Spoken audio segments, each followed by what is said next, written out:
It feels long overdue for us to talk about rejection and how to properly deal with rejection if you're currently facing it in your process of trying to publish your book. If you're somewhere along the publishing journey, you're likely well aware by this point that rejection is highly likely going to be a part of your publishing journey, and you may have even encountered and faced rejection already. It's true that no matter what, rejection sucks. I can't change that simple fact about it, especially on something so important to you and personal as your story. You might start to feel like doors are getting slammed in your face, and you might be wondering if your dream of publishing your book is even ever going to happen. So to hopefully alleviate and mitigate some of that discouragement that I know you must be facing, today I want to offer some practical tips on how to reframe rejection so that you can see it in a new light and hopefully ultimately not let rejection get you down or keep you from achieving your publishing dreams. If you're somewhere along the book writing or publishing journey and you're new to this channel, I recommend subscribing if you haven't already. Every week, I either post a video with tactical writing tips or I talk about the publishing industry, so if any of that interests you, I'd love to have you join this amazing community. I also have a free resource for anyone who is working on a story currently in the description below. It's called my free story self-assessment worksheet, and it's a fun, easy quiz designed to help you look at your story from a different outside perspective, because I know you must be so deep in it that you can't see the forest from the trees at this point. Downloading that resource is going to sign you up for my newsletter where I interview publishing industry experts and successfully published authors. And I'm telling you, they're giving some really helpful insights and new perspectives in the newsletter, so you don't want to miss out on any of that. If you want to go straight to see the past installments, the link is in the description. So let's talk about the first way to overcome rejection, which is to not view it as a negative. I know that sounds counterintuitive and frankly impossible. How can rejection not be negative? But I do want to open you up to the possibility of considering that certain rejections may be a blessing in disguise, whether they seem like it at the time or not. I saw an agent post on Twitter recently that writers shouldn't think of rejection as a closed door, but as a redirection. And I really liked that reframing, because it's not necessarily a no to your dream of publishing by any means. It is a step towards getting you to the person and people who are actually going to be your publishing partners. So a friend recently told me about this Chinese parable that I think is actually very relevant to this topic. It goes something like this. A farmer had his horse run away, and when that happened, the villagers came to him and said, "I'm so sorry that your horse ran away, that sucks." And he said, "Well, I don't know if it's a good thing or a bad thing yet." Then the next day, the horse returned with several other horses. So now he has a whole group of horses on his farm.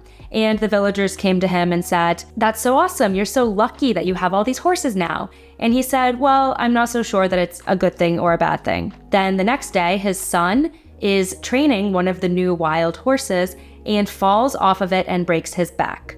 The villagers come to the farmer and say, "Oh my gosh, I'm so sorry, that sucks." And the farmer says, "Well, I'm not sure if it's a good thing or a bad thing." And then the next day, the constable of the town comes to the farm and says that there's a draft for an impending war, and any able-bodied young man needs to go into the military. And the villagers say, "Wow, you're so lucky, your son can't be drafted." And he says, "Well, I'm not sure if that's a good thing or a bad thing." So the point of this parable, as I take it at least, is that you never know what the future might hold. And something that might seem like an obstacle, something very negative happening to you right now, may actually end up putting you in the right direction. And the future could actually turn out in your favor. So I want you to approach each rejection with that more neutral mindset. My next tip for overcoming rejection is to remember that everyone gets rejected. You've likely heard before these statistics about major best-selling, renowned even authors who faced obstacles and rejections along their publishing journey.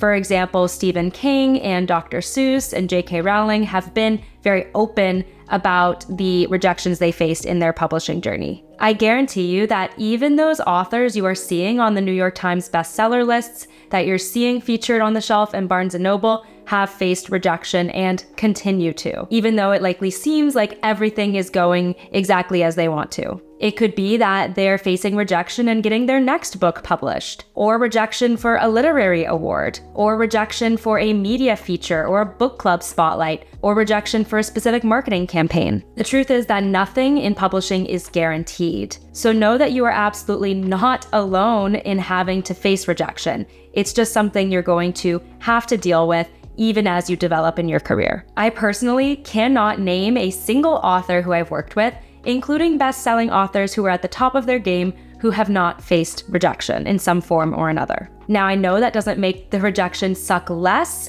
but I hope it helps you know that you're not doing anything wrong by getting rejected. It is just part of putting yourself out there in the publishing industry. My next tip for overcoming rejection is to know that rejection does not dictate the value of your story. When you are rejected by a literary agent or a publisher, what that means is that that particular person just did not want to invest in your story at this time. It's possible that they just didn't connect with it for whatever reason. Or it's possible that they did connect with it, but they couldn't see a path to selling it successfully from their perspective, which is ultimately the goal of publishing in the traditional publishing space. But publishing is an inherently subjective business.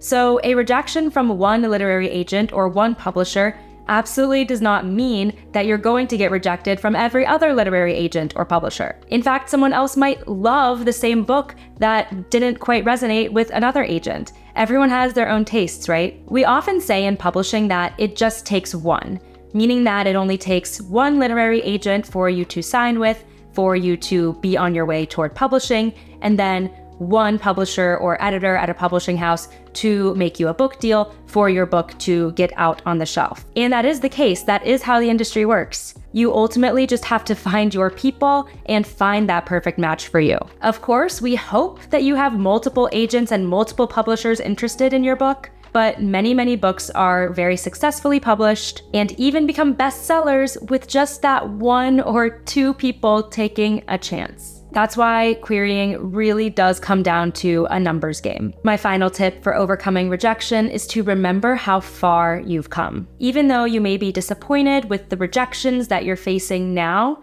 remember where you were at the start of this journey. And don't forget to celebrate all of the huge milestones that you have achieved since then. First, you got to write your story. You finished the final page. You put this idea that was in your head down on paper, and you accomplished something that only a very small fraction of people across the world ever do in their lifetime, which is finish a book. Also, in reaching out to literary agents and publishers, you have put yourself out there, which takes a profound amount of courage. Remember back when you were just starting with the idea of your book, maybe thinking down the line about it getting published one day, and you thought how exciting it would be to get to this point?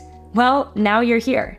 And that's amazing. You truly have made it so far already. Also remember that no matter what happens with your book from here, you are a better writer and a better storyteller from simply finishing this book. You have now developed a wonderful and amazing skill set that you can take with you for the rest of your life, and that is not to be discounted. You are only going to get better and better from here. I hope this video helped you reframe your approach to rejection and helped you maintain an optimistic and positive attitude as you continue to pursue publishing. Let me know in the comments if you've gotten any rejections thus far in your journey, and if you feel comfortable sharing the number of rejections, that would be really awesome to see. I think there is a lack of transparency in publishing, especially around how many rejections authors face to get to that coveted book deal moment. So the more open we can be, the better, I think. It can really be helpful to see where others are at in their journey and help support each other in that way. If you are currently in the process of querying literary agents and just feeling discouraged and down about the whole thing, I recommend checking out my video where I give some motivation specifically for querying authors. If you liked this video, it would mean a lot to me if you hit that thumbs up button. Don't forget to subscribe if you haven't already, and grab your free story self-assessment worksheet in the description below. Thanks so much for watching, and happy writing.